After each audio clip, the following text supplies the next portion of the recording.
asalaamaaleykum wa rahmatullahi taala wa barakaatuhu mbokk yi dañuy tàmbali sunuy kàddu rek ci nuyu leen yéen ñëpp jiital ci nuyu yi madame le superviseur général de la coalition madame monsieur les ministres et par ailleurs superviseurs généraux adjoints de la coalition di nuyu journalistes yi di leen jaajëfal ci seen teewaay ci ndaje bu am solo bi mën naa wax ne li duufoon ci nag bi yëpp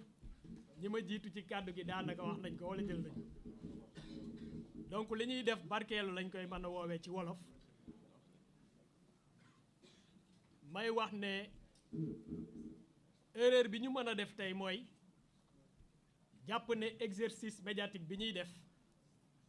liñ ci jublu mooy défendre le président de la République dëgg la ci programme bi la bokk mais li ma wóor mooy suñu ko tàggoon ne ko dañuy dem défendre la daf ñuy wax bu leen dem parce que voici une personne et en nous basant sur notre expérience de plus d'une décennie bi ñu am ak moom il n'a jamais mis en avant sa propre personne. République du Sénégal ak démocratie Sénégal la mos a jiital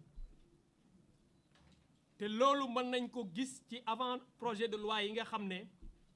biral na ko yàggul ay fan ci ginnaaw maa ngi doon wax ci benn plateau télé ma ne guléet ci histoire politique bu Sénégal ñuy def ay réformes politiques te amul fenn fu ñu gis ci réforme ab dogal boo xam ne liñ ci jublu mooy dooleel le président de la République donc loolu c'est la marque d'un démocrate c'est la marque d'un républicain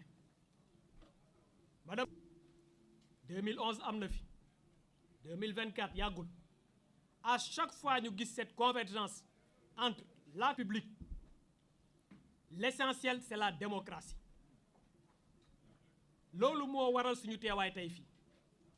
mais c'est pas de défendre un homme depuis le 22 mai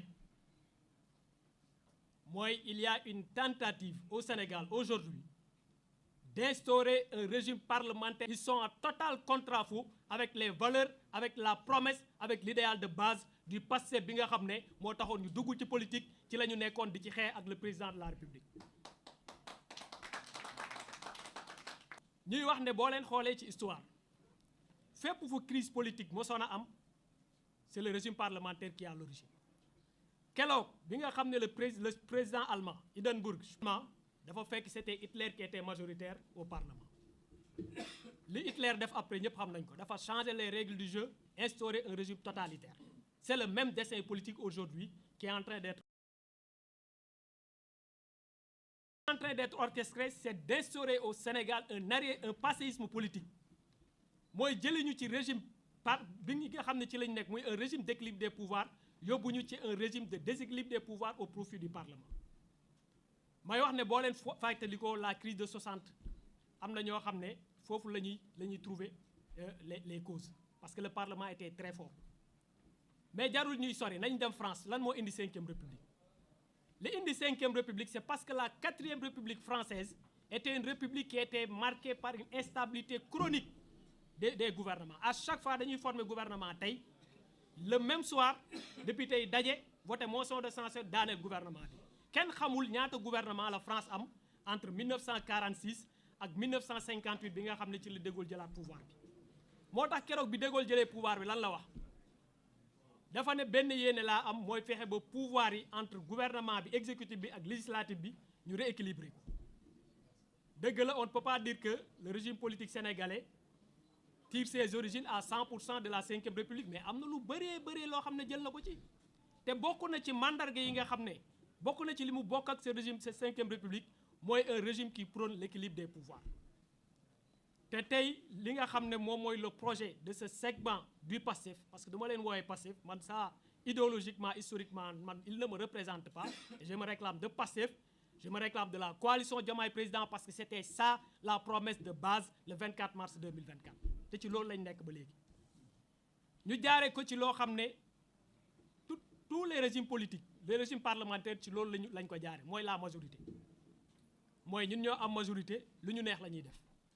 La démocratie, ce qui fait le propre de la démocratie, nous ne sommes pas dans ce cas de figure.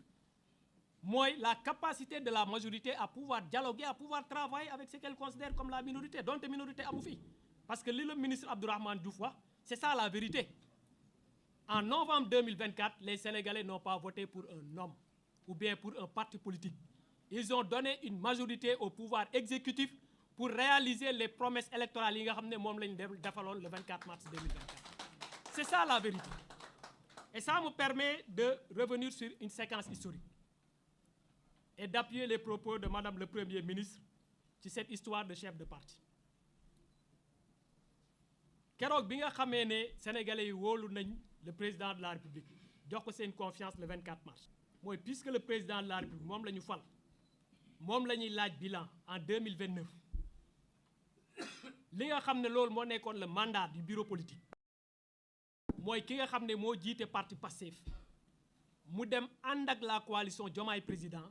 ñu constituer cette majorité politique pour jàppale ki nga xamné mom moy le président de la République. De cette entente-là, si le président Soukondikou m'a démissionné de ses fonctions de secrétaire général. C'est ça la vérité historique. Ci base bobu ak confiance bobu non nga xamné amna ko ci ñi mu waxon lolu ne len dama bëgg ngeen dem and ak suñuy alliés ñu def benn say liggéey réew mi ci base bobu la taxaw ne man de légui damay démissionner ça sama poste de secrétaire général. Mais ñëpp gis nañ entre 2024 ak 2026 dem nañ sa bané avant le 8 novembre et après le 8 novembre gis nañ li xew. Parce que c'est parce que comme ni ko madame le premier ministre waxé tout à l'heure, c'est la base de ce pacte, de cette promesse de gouverner ensemble qui a été trahie et qui explique aujourd'hui, sorry, li ma wax tout à l'heure, l'essentiel a été dit. C'était juste en guise de témoin de l'histoire. Vous parlez de cette partie-là. Ma ngi leen di sant di leen gërëm bu baax.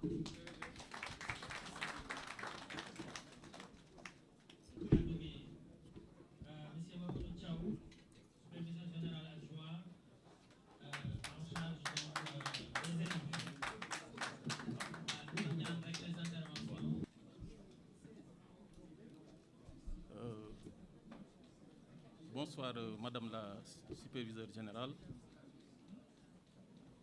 Madame la ministre, Mesdames.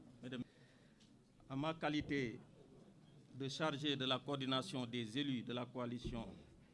Diomaye Président, je vous remercie de votre présence. Par la précipitation, l'exclusion ou le mépris des principes du dialogue républicain. Nous dénonçons les pratiques que nous jugeons peu élégantes et contraires à l'esprit démocratique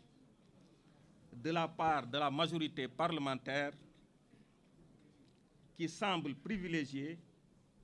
une logique de rapport de force au détriment de la concertation et du consensus. À travers cette rencontre, nous appelons au respect des institutions, à un débat transparent et inclusif et sur l'écoute, la responsabilité